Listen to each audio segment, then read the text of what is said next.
We've been working on our farm on trying to do whatever we can to improve our yields.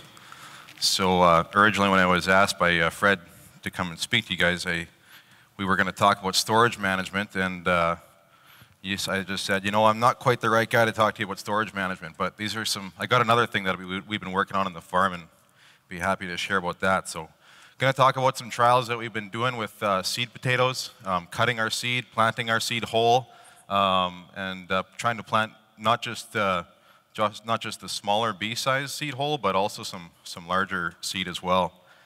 When I first got involved on the farm with my brother, we were going through a pretty tough time. That's right after my dad had lost his brother, and you know, just the management level wasn't right where it should be. And we also had gone through years of some pretty intense rainfall, and so we just weren't getting the yields that we needed to. So we just kind of sat down, and you know, early on in my brother's partnership, and came up with a list of just a big list of things we could do to work on our yields in the farm. And it's just part of our continual improvement plan. We still go back to that list every now and then and add to it and see what needs to be changed. So we identified seed potatoes as one of our things that we needed to work on in a hard way. We need to work on the quality of our seed. You know, we said we were profiling our seed cutter. We were basically taking 100 seed pieces and seeing how much they weighed on average. We weren't looking critically enough at anything. So we chose this to work on it in a big way. Along the same time, probably around 2007, we started growing corn again. We hadn't grown corn for many, many years, and I got involved in growing corn. And it was the first time I'd had a corn planter. I'd never run a row crop planter other than a potato planter until that point. And you know, getting ready for the season, I started doing a bunch of reading about corn planting and how this works, and I realized, wow, the corn farmers are just going for like 100% precision. They want to know that there's an exact distance between every seed. If there's a double, it's unacceptable. They call that a zero yield. So I was really surprised about how we were doing things on potatoes. In a way, we were almost just scattering our seed. I mean, it's a little bit more scientific than that, but I mean, we had a lot of work to do. So I'll share a little bit of our experiences.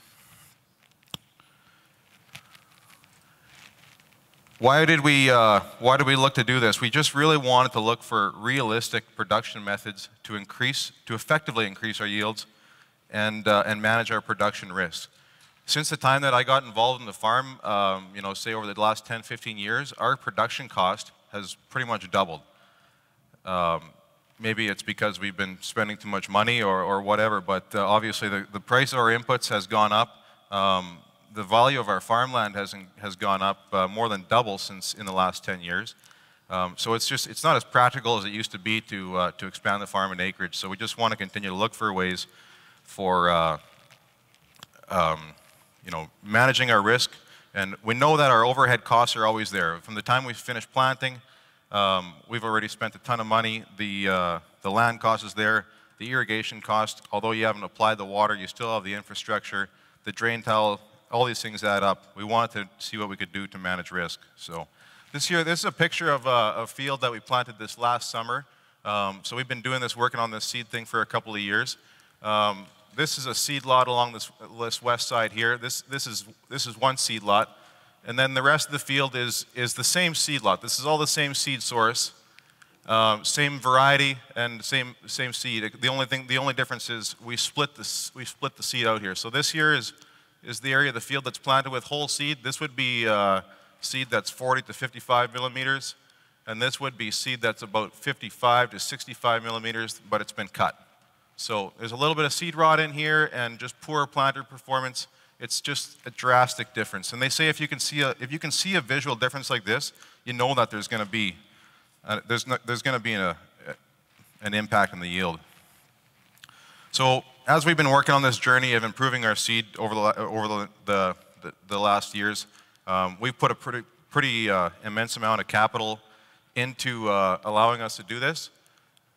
One of the things that we identified we were going to need to do if we really wanted to split these sizes was to make a storage facility that was going to allow us to do this. I think in Quebec it's very common for you guys to store your potatoes in boxes, but I think that this was the first box storage in Manitoba. Very uncommon for us to use boxes. with the amount of varieties that we have, and then thinking about splitting each one of those lots into multiple sizes, we knew we had to find a way to logistically do that. The next thing we needed to do was improve our grading facilities. This is a grading line that we put together a couple of years ago to allow us to handle the seed. So the area up top here, there's a grading room in here, a sizer. This is where the sizer sits here, and then we can run multiple sizes back into different box fillers or back here up into hoppers. This kind of just shows a different perspective here, is where the box fillers are sitting, and so we're just grading our seed. We try to do this a month or two before planting. We grade the seed and get it ready for going into the field. Once we had all this machinery and everything set up, and we set up this machinery on a bit of a hunch. We thought, okay, for sure we're going to make a difference with this, but until we had some of this equipment, it was really hard to do any of this work using the equipment that we had previously. So once we had it installed, we thought, okay, now let's try to put some numbers to this. I know that's kind of a backwards way to do it, but sometimes farmers do things on a hunch, so that's where we were at. So we started to get ready to do some on-farm trials, and I just want to make sure that you guys all understand that this is an on-farm trial. There's no statisticians crunching the numbers for us. It's just work that we've done on our farm, and we're trying to do it as good as we possibly can, but I just want to put that caveat on it. We wanted to evaluate the difference in the performance of different sizes of seed. So what we did is we took and split into 4 different size categories. We took the seed that was below 40 millimeters, so say 30 to 40 millimeters, and then we took seed from 40 to 55 millimeters, and then 55 to 80 millimeters, and then we also took 55 to 80 millimeters, but we cut it. We wanted to determine if it's economical to plant these large 55 to 80 millimeter seeds. I mean, the seed cost obviously is going up immensely. We wanted to know, is it economical to plant this large seed and still get a benefit on that? And we use these on-farm trials to prove the benefits not only to ourselves, to justify further capital improvements, but also to share this with our customers.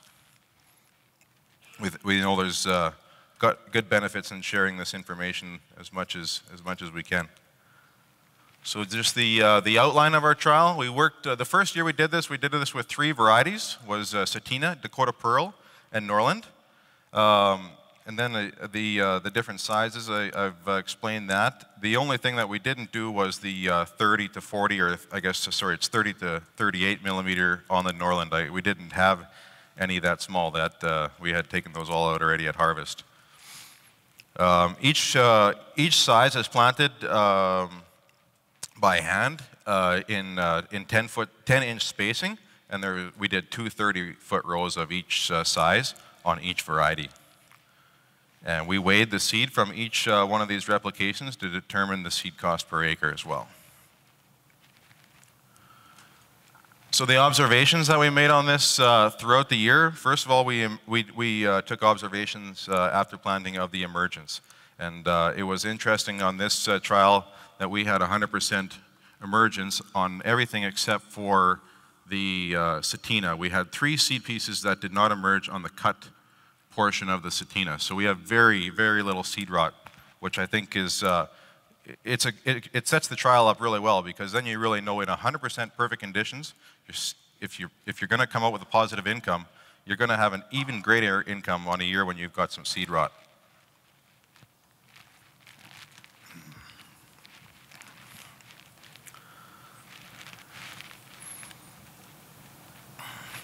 After the emergence, we looked at stem numbers, stem counts, and tuber numbers, as well as we, at harvest time, calculated yields and ran the seed through, or the daughter tubers through a sizer, and got the size profile to know the percentage of A size and B size. And then we figured out our seed cost and did some calculations on the economics. This first slide here shows our stem numbers and the tuber counts. So just going through each one individually, the varieties are shown here on the side, and then these are the small ones. There's the Norlands here are missing because we didn't have Norland seed, but this here is the stem numbers. So as we're putting in larger seed pieces, just as we would expect, our stem numbers are going up, and then with the cut seed, stem numbers are reduced. This here is showing the number of tubers from each of the different size categories and different varieties. Same thing, we're seeing, I think for the most part, we're seeing what we would expect, that the numbers of the tubers are increasing, but we also did a comparison of the tubers per stem, and we'll get into that as well. This next slide here more or less shows the same thing. We're just, this is the stem numbers and the tuber numbers, and just shows it kind of in a different way. We would have expected the tuber numbers to increase a little bit more as well, but that's not what happened. Okay, so this is getting into the amount of tubers per stem.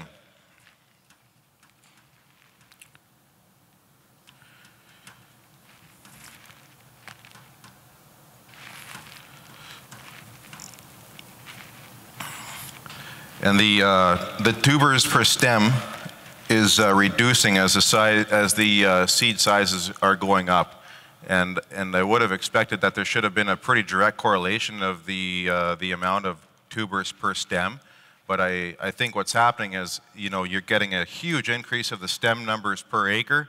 The plant density or the stem density is just getting too high, and it can't sustain any more tuber development, it seems like.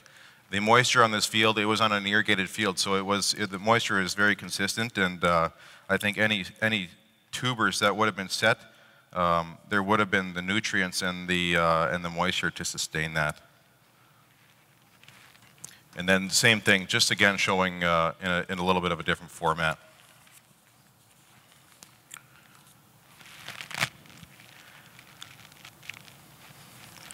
So here we get into a little bit more of the yield information. This is showing our hundredweight per acre by variety, Dakota Pearl, Satina, and Norland, and then again the different sizes of seed.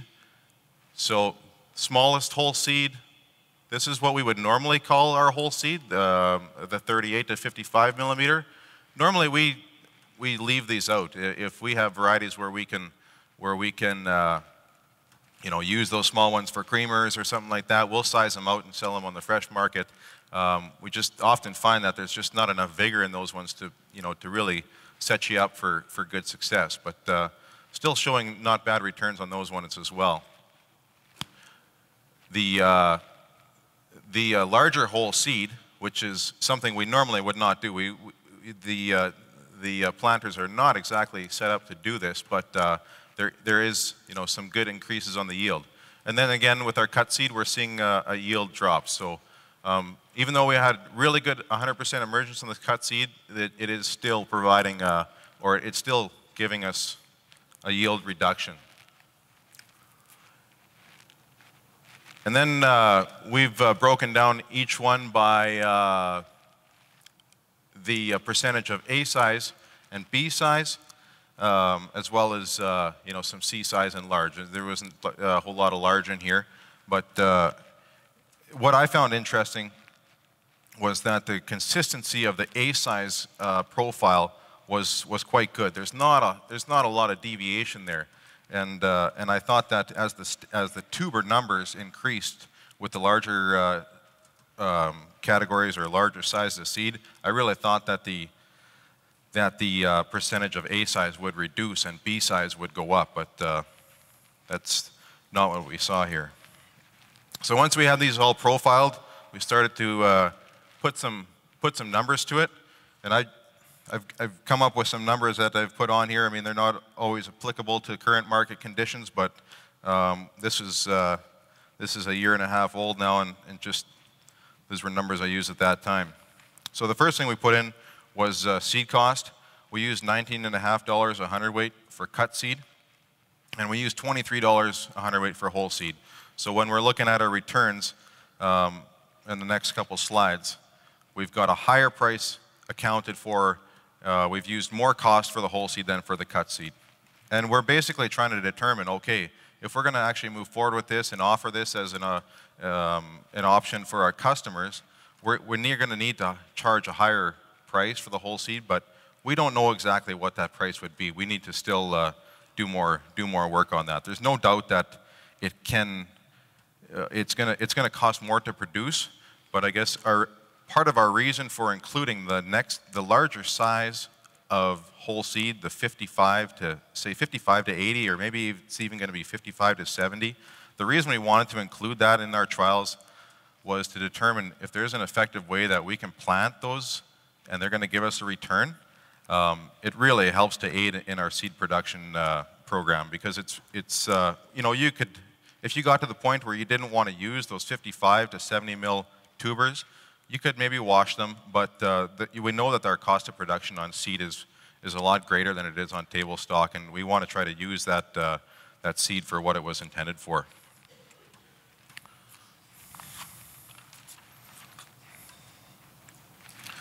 So the first one, we got some numbers here, is on Dakota Pearl, and I've got a similar slide for each of the varieties. This here is the seed size, the average seed size. So this small Dakota Pearl, 1.5 ounce, and this is the calculated hundredweight per acre on 36-inch rows at 10-inch spacing. And using that seed cost of 23 for the whole seed, so this is our cost per acre of the seed. These first three will all be using $23 an acre for the whole seed, and this one down here is going to use the $19.50 for the cut seed. So this is our yields, each one moving up, and then the cut seed yield going down. And this last bar here is showing the gross return less the cost of the seed. So the seed cost has been removed from that. So it's pretty encouraging, the numbers that we saw. It's, another variety here, Norlands. And here we did not have the 30 to 38, but the other two still showing some quite promising numbers.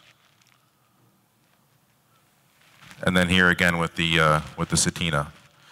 So pretty consistent that there's a reduction in the cut seed, even when we account for the lower value of the seed cost. So these were, you know, planted by hand, some pretty tight trials, or small trials, I should say. We also did a little bit in the same year that we started with these trials. We did a couple of fields where we took two of our varieties that year, and we just separated the 40 to 55 millimeter seed, and then we separated that from the 55 to 80 millimeter seed, and we cut the 55 to 80 millimeter seed. So that was in 2015. So we have a lot of quite a few side-by-side trials with 40 to 55 whole seed, 55 to 80 cut seed. And very similar to that first picture I showed you of the field from this past summer, we had numerous fields that year where we could see a visual difference. And it was really encouraging, because this was shortly after we had spent a good amount of investment on that box storage and on the grading line. And we were encouraged to see that we were making a difference.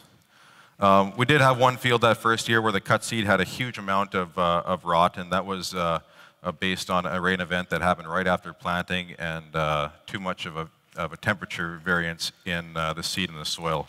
So a few things to learn there as well. There's some challenges that come along with doing this, both with planting the larger whole seed and with planting only cut seed on its own. If you don't give that cut seed maybe a couple of days of ventilation to really dry it out, when you have only cut seed in your planter, it does create some bridging problems and give you some challenges. But I think that those can be overcome. So a little bit about the planter performance, and these are some numbers that I found really, really interesting because at the beginning I was talking about the corn planter, and that's what we've been trying to achieve, is that high level of precision. So the planter with the whole seed at 11 inches and a speed of 3 miles an hour, we were achieving 100% of our target population, and we had 80% of our seed within plus or minus 3 inches of the 11-inch target. Just a few doubles and a few skips. And then moving on to the cut seed, we did reduce our spacing on cut seed just because we were expecting less stems per seed, but same speed of 3 miles an hour. And there we achieved, I think, still a really good planted performance, 93%, but we noticed the difference immediately. So I got a little video here, see if this will work. Just a little bit of shows how well the planter can work when you put really, really consistent seed into it.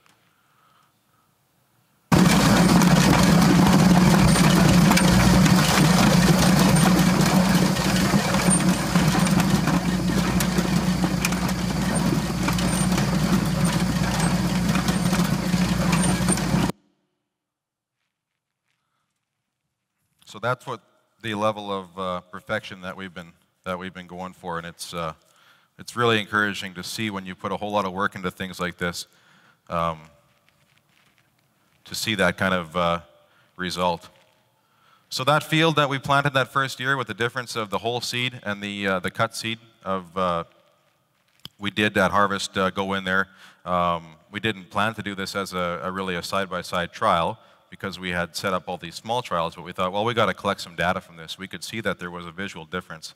So we just went in and along the half mile of the field, we collected 5 10-foot digs on both the cut seed and then also again on the whole seed side, and we noticed a 70-bag yield difference there. So it's immense how this is going for us. It's working really well. In addition to the yield difference, there's a lot of other benefits. This last year, we did some more of this. We did a really large trial again this last year, but we just haven't had time to sort through all the data. Our agronomist, him and his wife, they just actually had a baby in the last 2 weeks, at just 25 weeks into their pregnancy. So they've had a lot of challenges, and he'd be the one who would normally sort through this all. So we haven't quite sorted through this year's data, but in addition to the separate sizes of the seed, we also added in each of the larger, the 55 to 80 millimeter category. What we were finding was there's something going on there where there's too many stems per acre and we're not seeing an increase in the tuber numbers. So I talked a little bit about how that stem density is getting too high.